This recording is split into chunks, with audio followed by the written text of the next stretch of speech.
is Guardian Radio 96.9 FM. Fresh news, smart talk, all day.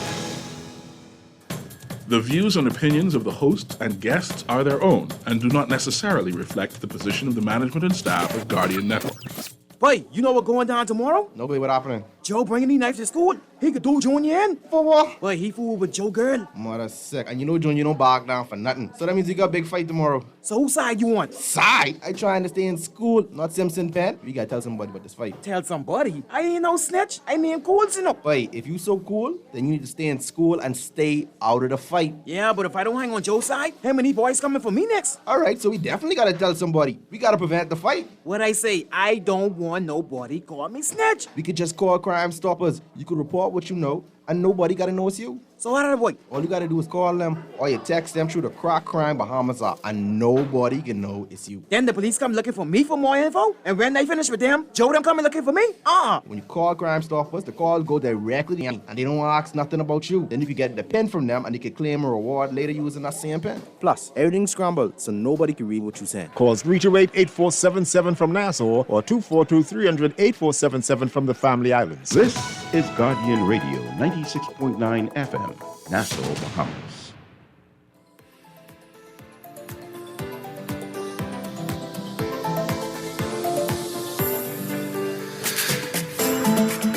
Good morning and welcome to Guardian Radio AM. Today is Friday, February 16th, and it's a little after 11 o'clock in the morning. Once again, this is C.A. Newry, and I shall be your host for today. Today, I'm having a conversation with an organization that has been morphing, changing over the years. They have embraced their Bahamianhood, their Bahamian identity, and forging a new concept of what it is to be Bahamian Rastafari. Today, I actually have two women who are joining me via Zoom. A part of, hopefully I call the right group. This is the Bobo Shanti Empresses. Hopefully they come on live right now. So you correct me if I'm wrong. Empress? They're on mute. I can hear you now. Yes. I just wanted How are you? Good morning. I just want to confirm that it is the House of Rastafari. Okay. The mansion. Good. Now we can explain that, and then we'll go over what it is that we're here for. There is a group called the House of Rastafari, right? And it has two different mansions, and two different mansions means that you join the amalgamation of two different groupings?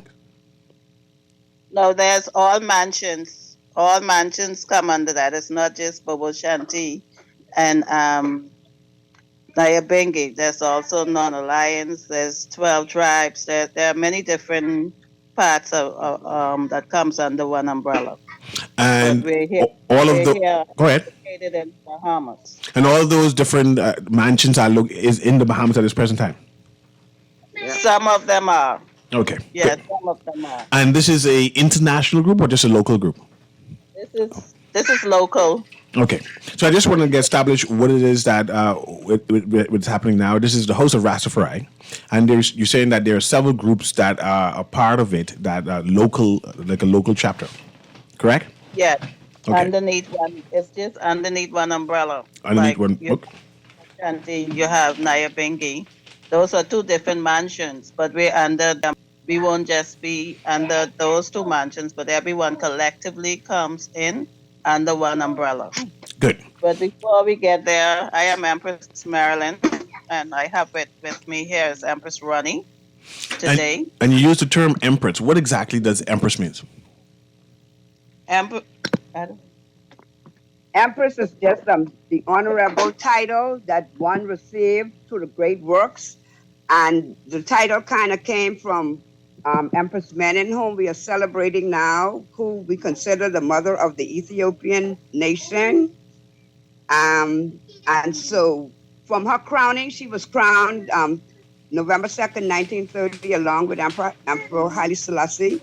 So Empress Menen represents the balance of the man and woman kingdom. Likewise, we as the empresses take on that same role and we fulfill the balance of the man and woman kingdom.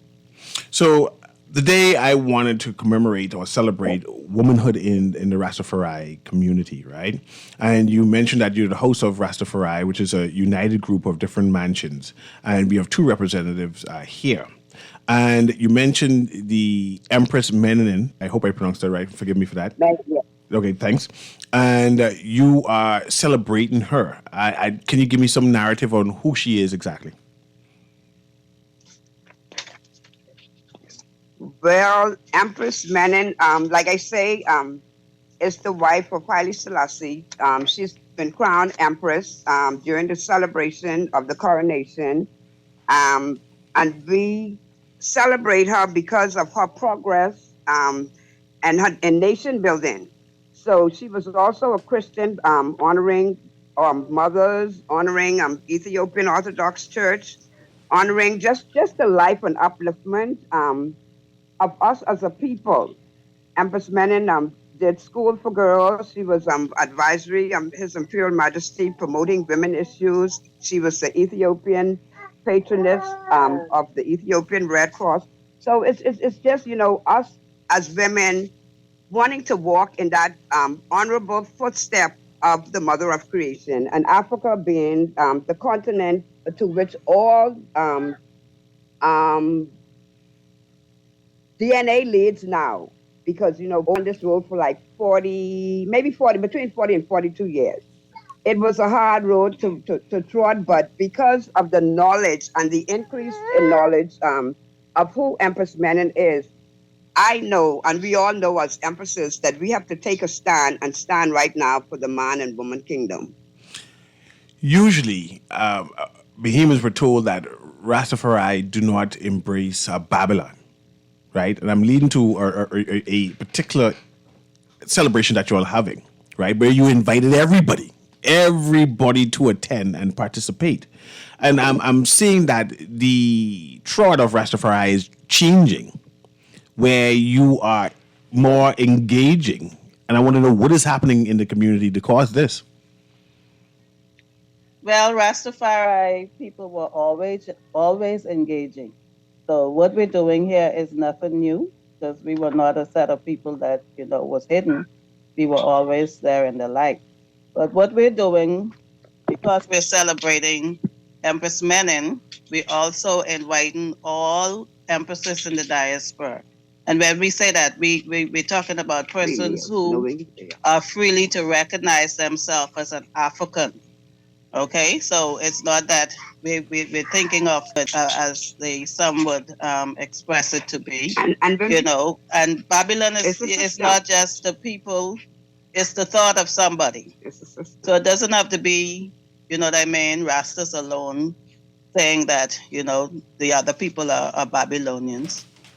To me, it's just a thought, of how you think. If you want to be caught up in the systems, and you not even want to check who you are as an individual, to separate yourself from persons, and things that Babylon is just, you would say, wrong. That's what it is. People of wrong, we're people of right, or we try to live the best we can to righteousness. So to separate yourself from the wrong, and that's just where the Babylon term comes from. The wrong in the system, the wrong in, what people doing, the wrong in your thought process. It could be you also. So it doesn't even have to extend that far to another one. It can be your thought system, how you think. Good morning. Good morning and blessed love. It's Erin Green here. As an advocate, I think about that often. When Cecil asks the question, I smile, because it's really, quote unquote, Babylon that has shifted, right? Yeah. The system has changed, has acknowledged human rights, has acknowledged diversity, has acknowledged that people have a right to live differently, right? And so like you say, Rastafari has always been visible. It's the system that has become more amenable and easier to engage with. That's great. Thank you for that interjection.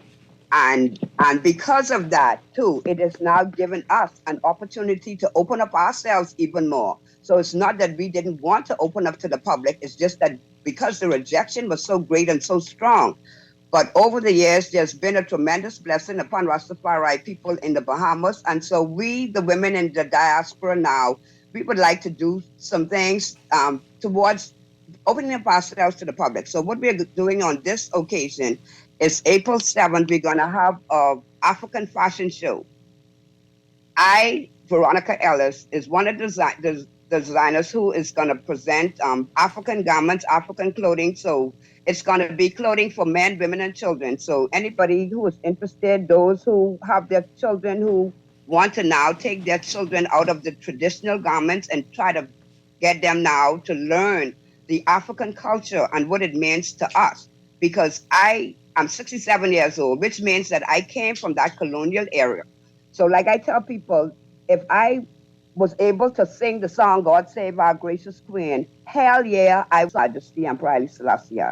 And so it's with that spiritual upliftment right now that, we want to present ourselves, that people could begin to see that Rastafari is just not about dreadlocks and marijuana, which most people think that that's the whole concept of us. Absolutely. What I'm looking forward to for the fashion show is this. Society has changed greatly over the last 40 years, in particular fashion. When I was a little girl, my mommy buy my church dress from Orleans. And now we see parents have less and less options for children. Most of the clothes is just adult clothes in children's sizes. Which I hate. As a designer, I hate it with a passion. And so I'm looking forward to see what the fashion lines are for children.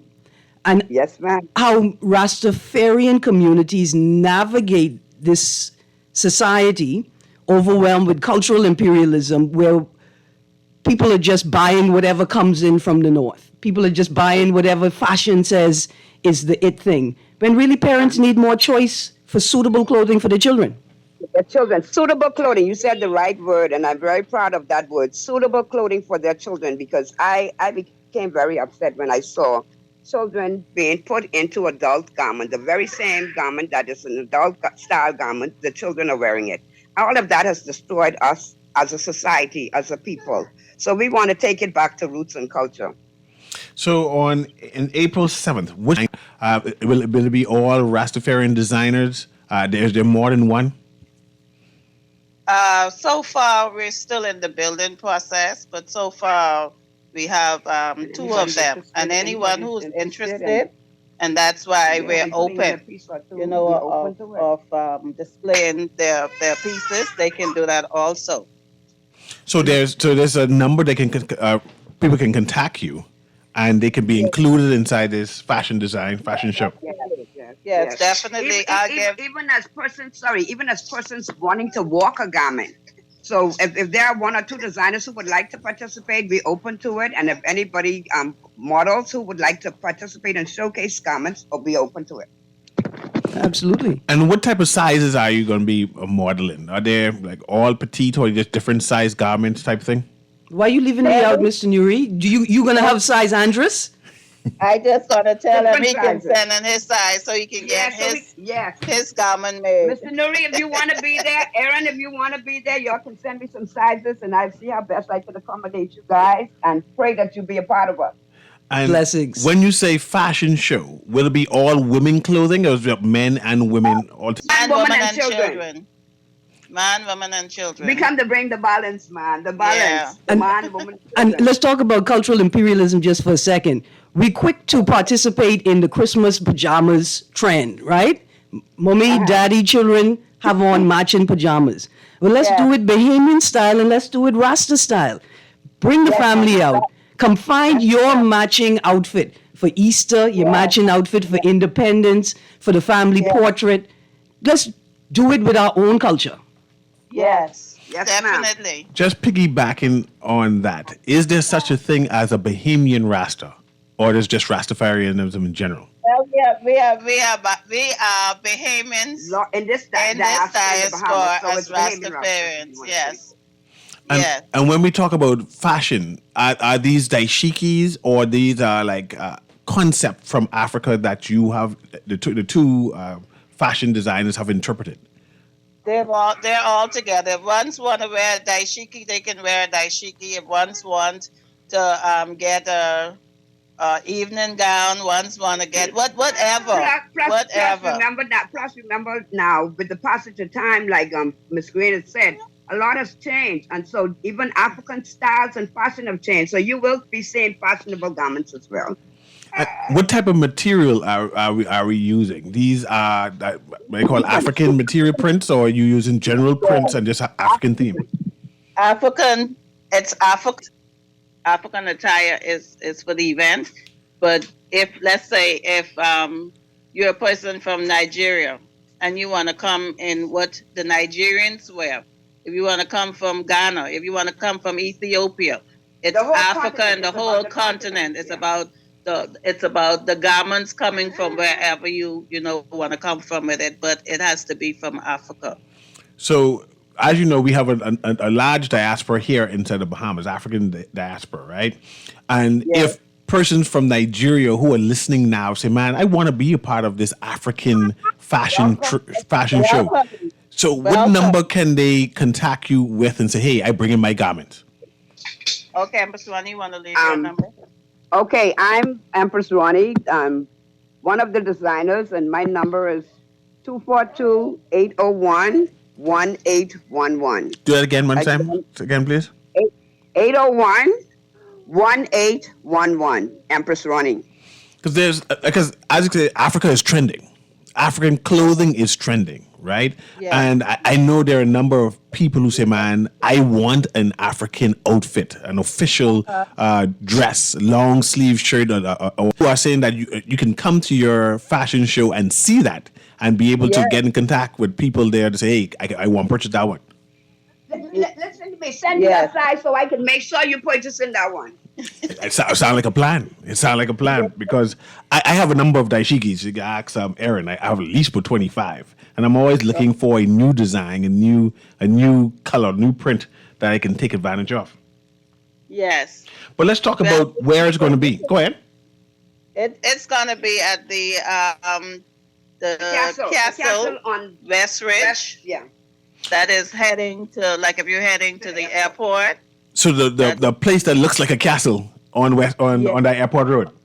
Yes, on the airport road, it will be on the right hand side. I see it. Before I think you get to the roundabout. Yes, and I know you. Go ahead. While we're on the show, we're also looking for sponsors. Mm-hmm. So now that I know that you're in charge of this program, would you be able to sponsor some advertisement for us? I'm looking for sponsor for advertisement now. I was just going to ask the host of Rastafari to sponsor me. But anyway, we'll talk about that off air. But hopefully the conversation... Hopefully we need to go out, so while we at it, if there is any sponsors that y'all can give us, we'd be more than happy. Yes. But I want to know, why did you decide to have a fashion show and to include so many people in the diaspora? Well, the fashion show was to bring people together. We've always, during this time, we would always have, services.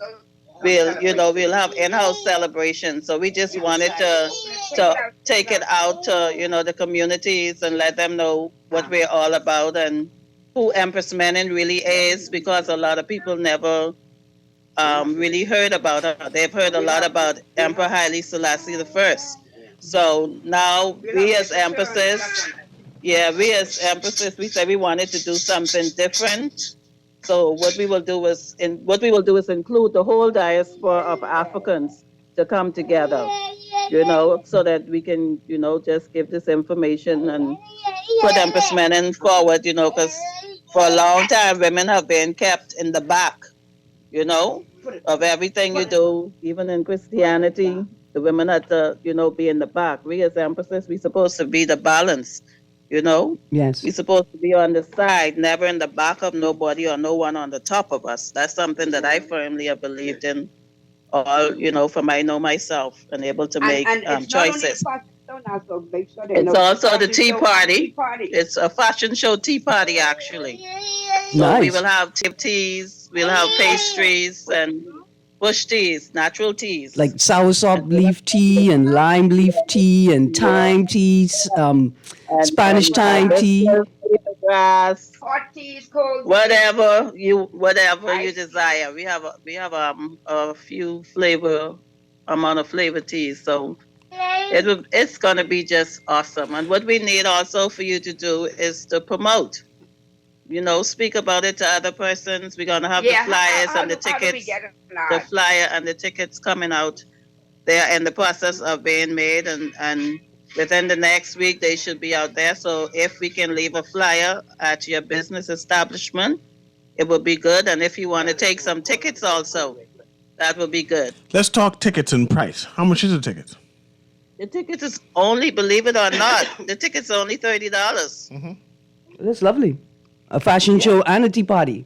The And tea party is only $30. okay, and give some detail on what all can I expect when I pay my $30. And so there's going to be a fashion show, and you're Yes. inviting other designers to come and participate with you. We're gonna have in between will be drumming, some drumming. In between will be some poetry. In between it will be some local artists.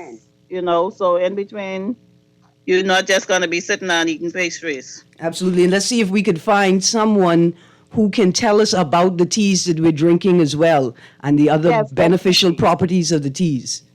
Yes, yes. I'm excited with it. To remind me about the date again. It's April 7th at 3 p.m.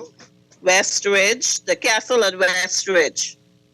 And give me a number again so we can contact with you, especially those persons who want to partner and say, hey, I want to be a part of that fashion show and show my design. If I own an African store and any African artifacts will be on sale or anything like that? Well, we're trying our best to see how best we can accommodate all of those stuff. So we get sufficient things and sufficient persons to bring that stuff out for sales for sure. Absolutely. Mr. Newry, you know who needs to be at this event? Guidance counselors.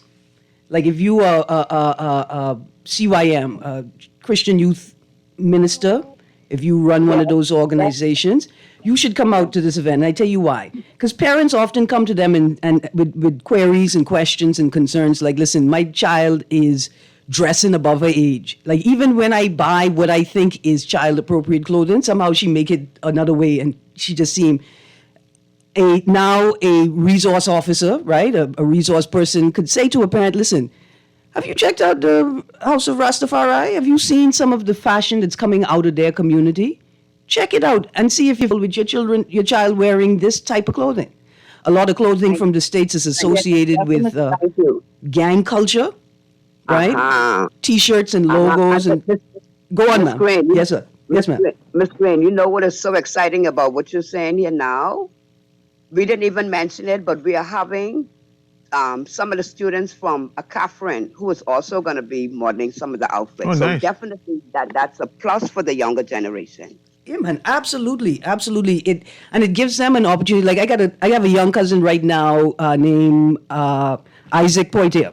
He's making T-shirts, right? He's hand painting T-shirts with a proprietary technique, right? These young people could be making their own clothing and creating their own fashion lines, right? Which will be more. Go on, ma'am. I'm going to bring some additional fashion that you guys could see. I have garments that I made. I got on a board the other day for a garment collection that I made from the soda tops off the can. Dresses, purses, you name it. Nice. I have clothing that and stuff that I made from the coconut tree. So I'll probably still see if I could bring one or two pieces to set up and showcase that event.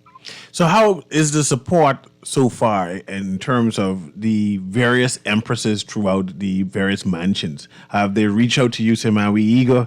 Yeah. Surprisingly, the support has been very great, and it seems like everybody was just probably waiting on an opportunity to be able to present. So we should be good. Awesome. Good. So it's going to be on April. I'm looking at my notes again. April 7th. 7th, And what time again? 3 p.m. at the West Ridge. The castle on West Ridge. Castle on the West Ridge. And the number to call for more information is 801-1811. That's 801-1811. Yes, that's Empress Ronnie, and you can call Empress Marilyn at 646-1847. Give that to me again. 646-1847. And does the House of Rastafari have a social media page? I will have to check into that, but I know everyone was using their personal pages And WhatsApp numbers.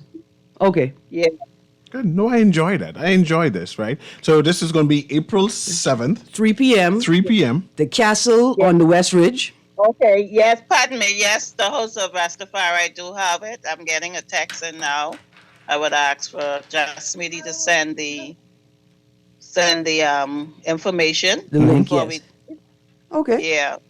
No, this is but- good. And do you have your male counterparts? They say, well, I see what the Empress system are doing, and we as men and supporter of women, they come out in drove. So hard. They're actually working harder than the Empresses. They're making we're sure we in get full this right. support, and they're making sure and doing everything that they need to do to help us bring this forward. So we've had tremendous assistance from all of our priests, our prophet, and the kings. So we should expect to see a large contingent and what I call a kaleidoscope of colors. And Yes, everyone in their full regalia. Definitely. In terms So I of want drumming. everyone from Guardian Radio and Radio to purchase some tickets from us. And I still didn't get that answer whether or not we can drop some tickets off to your establishment. Why not? You could drop it off. Okay, so I'll say 10 tickets. And how would we go about an art? You And- can call and- Janet Lees and speak to her in terms of ads, and she'll give you detail on that. And off air, we'll give you some more details. I mean, the contact information to get to Miss Lee's. Yes. Okay, definitely. In terms of Yes. drumming, just before we go, in terms of drumming and entertainment, it's going to be a whole day of drumming. I mean, I assume music and things to do besides the fashion show. Yes, there's a lot of entertainment in between. We try our best to get as much. I don't know.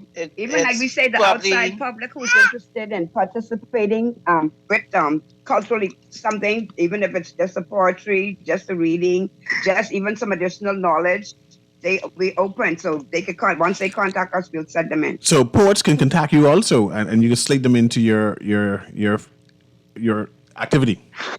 Once it's on a timely manner, because we're working with time and we need to set up the program. Yeah. We're in the process of, so anyone who's interested can call in and give that information, and then we'll see how best we can accommodate them. But it needs to be ASAP. Good. I enjoy this. Go ahead. I also need the location where these tickets can be dropped off on our two house. You can. Okay. How the? Go ahead. Mrs. Erin Green. They are the Guardian. You are the Guardian also? Yes. Yes, ma'am. Okay. Well, that's the same place.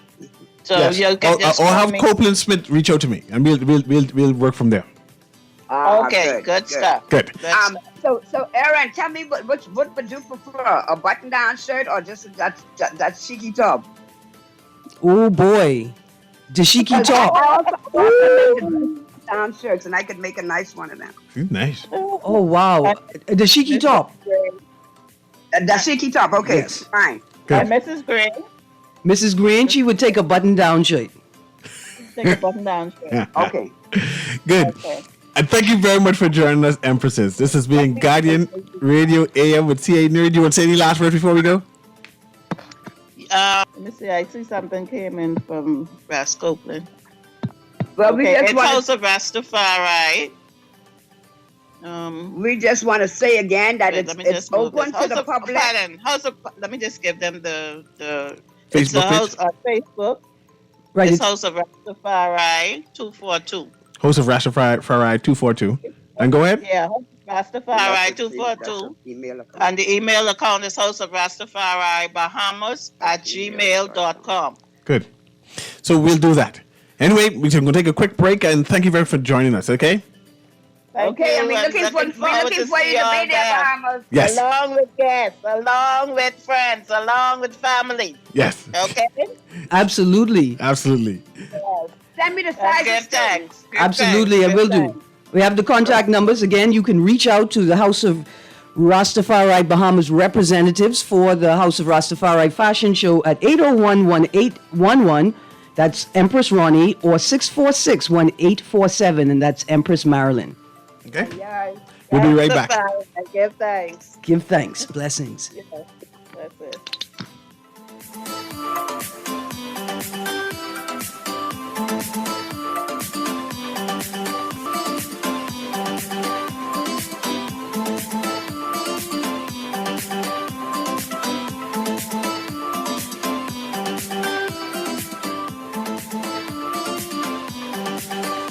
March 8th, 2024 is International Women's Day. Guardian Media wants all Bahamians to truly inspire inclusion. It's not just something we should say or something we should write about. It's something we need to think about, know, and embrace. It's what we should believe in unconditionally. This International Women's Day, Guardian Media wants you and your company to inspire inclusion. Celebrate the women in your organization this International Women's Day by placing them in an ad in our International Women's Day supplement. For more information, call 302-2300 or contact your account executive. The aim of the International Women's Day 2024 campaign is to collectively forge a more inclusive world for women. International Women's Day, March 8th, 2024. Inspire inclusion. Love the show? Want to give your support? Become a sponsor today. Call 302-2300 for our rates and packages. 2300. Become a sponsor on Guardian Radio 96.9 FM. Fresh news, smart talk, all day. Fish Fry Friday is back at Margaritaville, downtown Nassau, a 12-volt bar featuring the big band Visage with the latest soca music. Admission is $25, one complimentary drink included. Experience the Fish Fry Buffet at Vacation Cafe for only $55, party included. Doors open at 6:30 p.m., party until 11:30 p.m. After break, Fish Fry Friday is back. So come party with the big band Visage and your number one DJ, March 1st at 12 Bar, Margaritaville, downtown Nassau. Tell your crew to meet you at Fish Fry Friday.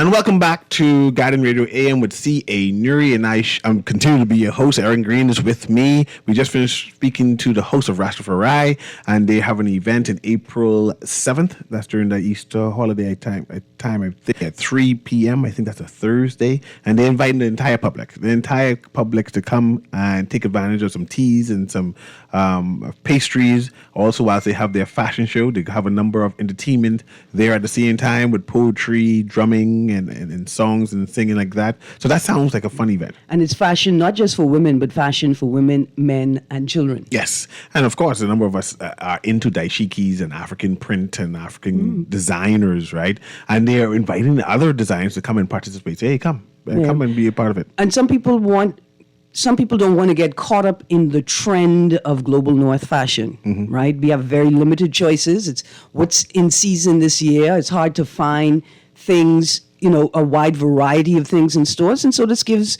women, men, and parents in particular alternate options, right? Choices on what they're going to dress their children in. Yes.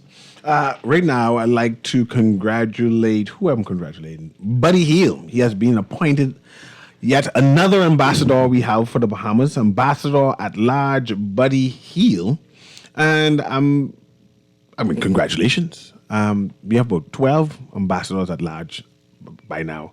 I'm just trying to go over what is an ambassador at large for the listening audience, and this is like basically ambassador without portfolio, right? Just go and who promotes the Bahamas and assists the general ambassador team in whatever support they need. Right? You have the story up on your phone? And not yet. Let me see if I can get it right now, and then I'll. You pull the story up, and I'm going to search what does ambassador at large mean, because it's a great.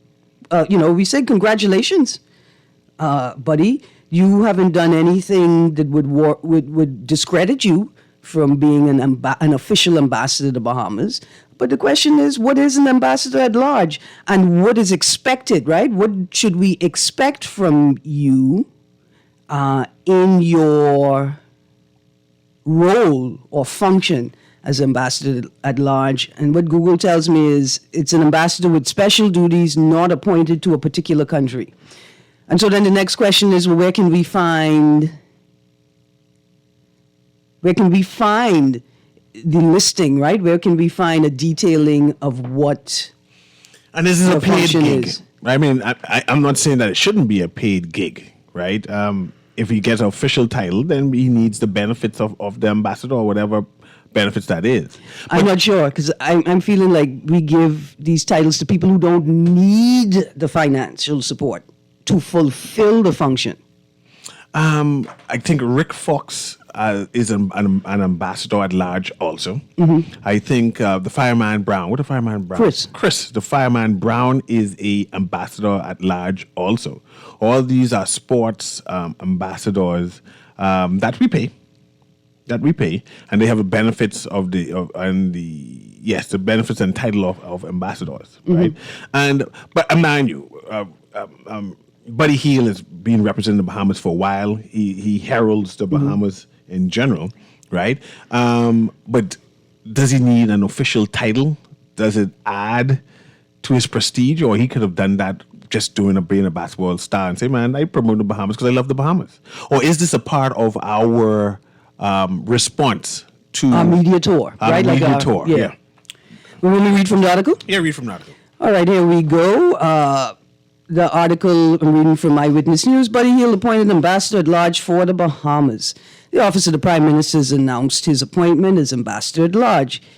Hield is expected to receive his presentation of credentials by the PM during a ceremony this morning. Hield was How? Fly down. He's millionaire. He has his own jet. He playing ball, man. He can fly down. Then we gotta get. He just a new transition to a new team. He can't be taking no time to fly down, man. Then perhaps we fly down to him. Well, what we say. See, there you go. What we say is that it is a tremendous responsibility, right? And so we say thank you to him for taking it on, because he will have to balance it with his NBA career and his home life. Balancing it. Well, Rick Fox is retired now, and so he'll have to balance that with his professional life as an investor. I don't see the balancing. That's what I'm trying to say. I don't see the balancing. I just don't see him active. But that's okay. We have a caller. Why won't you finish reading? Caller, hold on. I'm coming to you right now. That's when you finish reading the article. Hield was recently traded to the Philadelphia 76ers. Hield made his 76ers debut, putting up 20 points and 6 assists against the Atlanta Hawks. A native of Grand Bahama, Hield played college for the Oklahoma Sooners. This is a really nice resume. I'm going to skim through it, but I mean, he has an impressive. He played college for the Oklahoma Sooners, was named the Big 12 Conference Men's Basketball Player of the Year in 2015 and 2016. 2016, he received 4 major National Player of the Year awards. I just got a picture with the Prime Minister taking a picture with Buddy Hield, so he's here in the Bahamas. I mean, it does look like the Bahamas. The John R. Wooden Award, the Naismith Award, Sporting News Player of the Year, and the Oscar Robertson Trophy. That's all 2016. Hield was selected with the 6th overall pick in the 2016 NBA draft by the New Orleans Pelicans and was traded to the Kings for DeMarcus Cousins. He was dealt to the Indiana Pacers in a package in 2022. I say we could get more ambassadors, as many as we can. Let's go to the caller there. Caller, how you doing? Morning, CJ and Aaron. Good morning. How you doing? Could somebody correct me if I'm mistaken, but it seems as though the Iraqi complex is managed by the Ministry of Agriculture. Now, that being a high traffic food and beverage area, I would think that would come under the management of the Ministry of Health. Because, it has to be, you are talking about health, you talk about health and safety, you talk about sanitation and hygiene. And, when people actually consume a lot of food and beverage, which should be saving from a safe place. So, looking at that for me. One second, sir. How do you? I'm presuming that you think it would be more effectively managed if it was under Ministry of Health. In which ways? In which ways would you see improvements on the current management? Well, obviously there should be health and sanitation checked, at least if not weekly, monthly or bi-weekly. On whether sanitation and healthy procedures are being followed. I got you. The area, the workplace. I mean the entire area outlet. Absolutely. Also the employees. Uniform, the way how they dress, everything. I appreciate what you're saying. I had a recent story. I didn't get to read it, where they were focused on a project to improve or to provide a solution for what they call like clogging of the drains out at Arawaki. And Mr. Levon Miller, who I think is the chairman or who's responsible for the agency managing Arawaki at this time, said they're proposing to change the pipes from 8 inches to 10 inches to prevent clogging, and the expectation is it'll be a long-term fix, so they probably won't have to attend to the pipes again for another 20, 30 years, hopefully. So they're looking into that, but I think a more effective response would possibly be to create a unit within the Ministry of Health, right? Build the capacity, grow it far beyond what the current mechanisms have. And those units attend to all festival sites, festival events. They would attend to Potoski, Arawaki, anywhere there's a conch salad stand, what they call the farmers market out at Golden Gates. All of those spaces should be regulated, or oversight should be provided by including a team, including a unit from Ministry of Health, so that on a daily basis they can move through and provide oversight for those concerns, the health and safety, the sanitation, all of those things. But it should be a unit from Ministry of Health and not necessarily those elements being brought under Ministry of Health.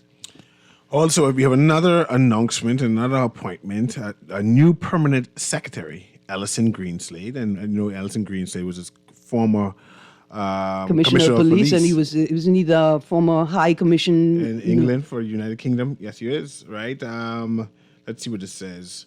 On behalf of the Honorable Alfred Sayers, along with the staff of the Department of Immigration, the National Insurance Board and the Ministry, we would like to welcome Permanent Secretary Ellison Greenslade with his extensive experience as a former Commissioner of Police and High Commissioner to United Kingdom and South Africa. We are confident that he will bring a wealth of knowledge and expertise to the ministry. Now, mind you, I would have thought that permanent secretaries is someone who has been trained throughout the years. This is a building block. I'm not saying that he's not qualified. You're a civil servant, and so you have the professional civil servant. The institutional knowledge that you would have gathered through your matriculation, right? Yes. As you proceeded through the civil service. And in the system itself. Right, institutional knowledge. Yeah. My greater concern is this, and I'm not sure if people observe what I observe. Whenever a chairman, and in this instance, a PS, a director is appointed and they don't have necessarily expertise in that space. He's a police officer. But they're a police officer, right? Mm-hmm. Or they're a pastor. I always ask, well, why has this person been appointed? Do you think this is a political appointment? It goes beyond. I'm not talking about politics, right? My concern is, why do you think the policing, right? Like we talk about the appointment of Mr. Jadwick, the lead pastor at New Covenant to Water and Sewage chairman, right? Mm-hmm. Reserve police officer, extensive career in religion, right? Perhaps police are just disciplined. They don't necessarily be qualified. They're just Exactly. disciplined. A level of discipline, integrity, respect for the force. What concerns me is why is that person appointed? Were you experiencing a degree of malfeasance in that space prior to this appointment where you think that this appointment will bring a particular skill set or characteristic to the job to combat that, to prevent that, to deal with that? One must now ask, what is the expectation of Greenslade in terms that they seem to be short? If they hire from outside, right, it seems to be short staff. What is the whole right. public service seems to be short staff of competent permanent secretaries. Therefore, they would have to hire from outside, right, instead of bringing someone from within the body. What is he bringing to the table that the human resources you have available to you cannot bring to the table, right? Policing. And is it a matter of shifting the culture within the space? And is it that you expect that staff within the space will have more respect for a person with this level, with this stature? Is he experienced in general orders? To say, hey, no, you can't do that. You can't talk to me that type of way. You can't order me to go do this. You can't send me home like this. You're not experienced in general orders. Will the policing culture buck up against, right, the civil service culture? Or has his time in the diplomatic service now... It's a different arena still. Right, so you're saying now the critique is that's three separate arenas. Mm-hmm. And his diplomatic service experience and his military police experience will not necessarily be sufficient for this role, right? Or will there be a conflict?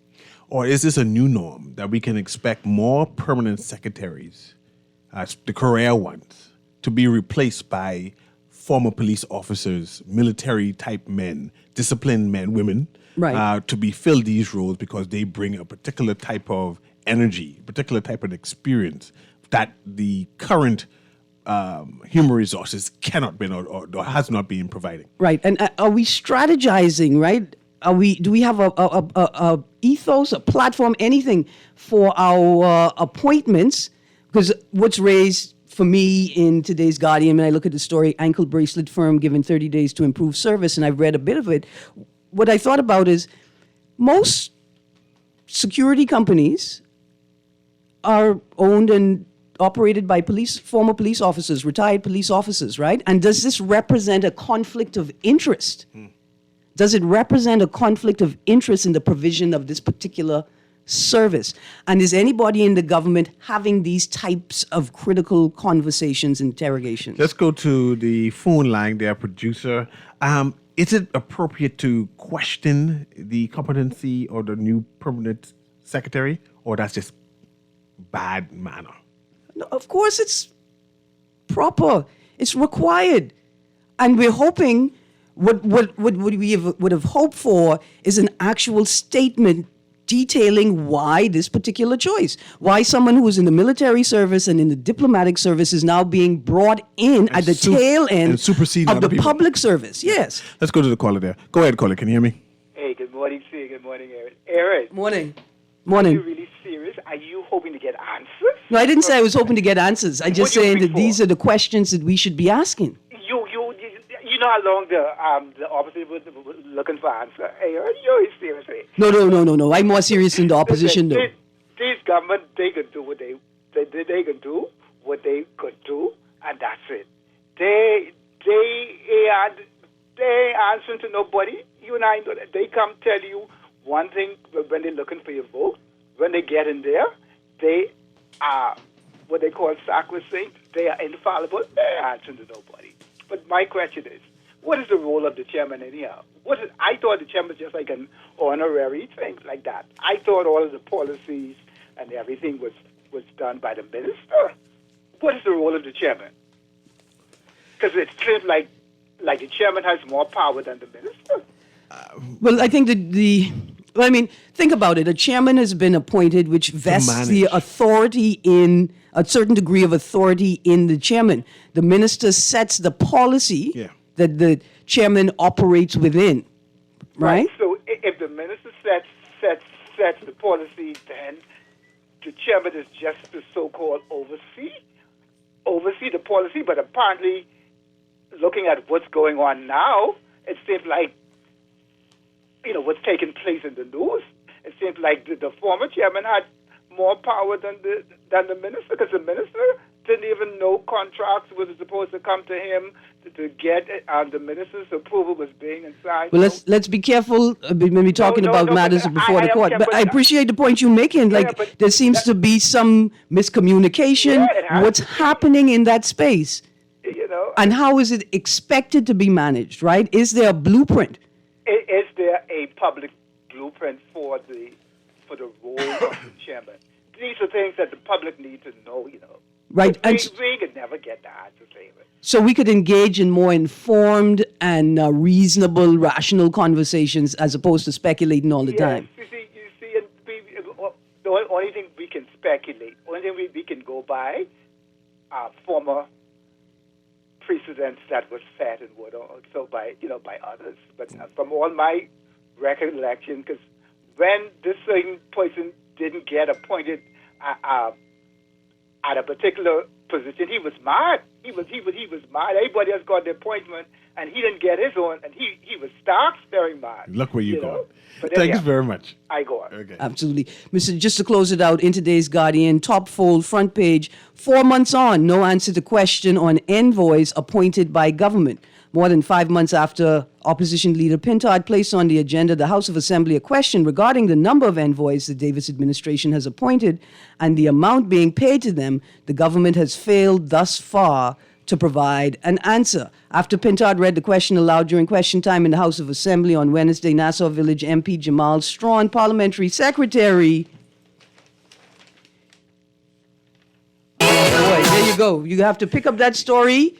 When you pick up The Guardian today, make sure you grab a copy. It's going to be good weekend reading. I don't expect no answers, Aaron. Anyway, Guardian Radio on the AM with C.A. Newry. I expect more ambassadors to be listed and named. Well, I want to be an ambassador to Chick Johnny's, the diaspora of Chick Johnny's. You can get paid for that. An ambassador large, you can get paid for that. Might as well. Anyway, this has been Guardian Radio on the AM with C.A. Newry. Have a wonderful day. Thanks very much, Aaron.